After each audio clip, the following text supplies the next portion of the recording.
Hello साथीहरू, hello, high. झ्याउ लाग्ने, निन्द्रा लाग्ने, अल्छी लाग्ने, तिर्खा लाग्ने होइन भनेको यही देशमा हो। हेर्नुहोस्, अन्त कहीँ लाग्दैन। काममा जानु पर्यो, यस्तै हुन्छ।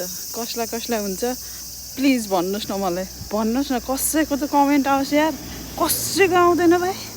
तपाईँहरूले मलाई चिन्नुहुन्न, पपुलर मान्छे हो त केही पनि होइन है। फेरि कहीँ केहीमा पपुलर छैन, मैले एउटा भनेको कि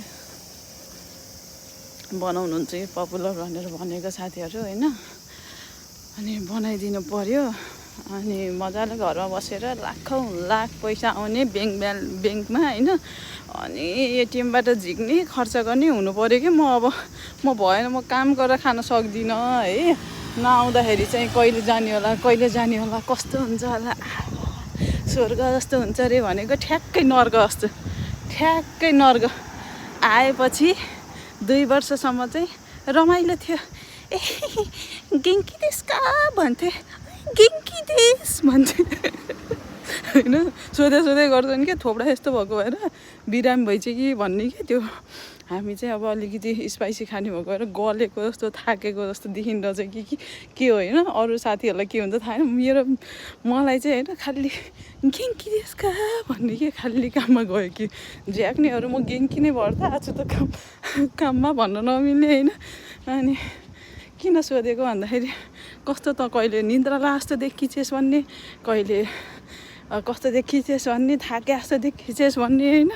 अनि थाकिँदैन त 8 घन्टासम्म उभ्या मेसिनमा हात चलाए होइन। त्यस्तो पनि गर्यो। हेर्नुहोस् साथीहरू, सिया ठ्याक्कै विदेश भनेको नर्क हो। आउनलाई हतार नगर्ने होइन। पैसा चाहिँ फेरि छापिन्छ होइन। तर मेरो विचार भनेको के हो भने नि, कोरिया जस्तो हुनुपर्ने चाहिँ क्या। ठ्याक्क 5 इयर्स गर्ने, त्यसपछि फेरि इच्छा लाग्छ भने भाषा पास गर्ने जाने। त्यतिखेरसम्म भाषा नि बनिहाल्छ 5 वर्षमा होइन। अनि लाग्दैन भने पनि नजाने होइन। अनि स्टुडेन्ट भिसामा कहिले नजाने कि मजाले उ गर्ने होइन। 12 पास गर्ने, जाने, काम गर्ने, फर्किने। आफ्नै देशमा बरु ढेँडो सेडो खाने, उ गर्ने होइन। एउटा जग्गा एउटा घर बनाए बास, पुग्यो। संसारै हातमा लिन्छु जस्तो गर्ने होइन कि। ओके यो चाहिँ मेरो के बोलेको भन्दाखेरि नि, यो काममा जान मन नलाग्दाको यो हुन्छ नि छटपटाहट बोलेको हो ल। अरू केही नसोच्नु ल, त्यस्तो हुन्छ।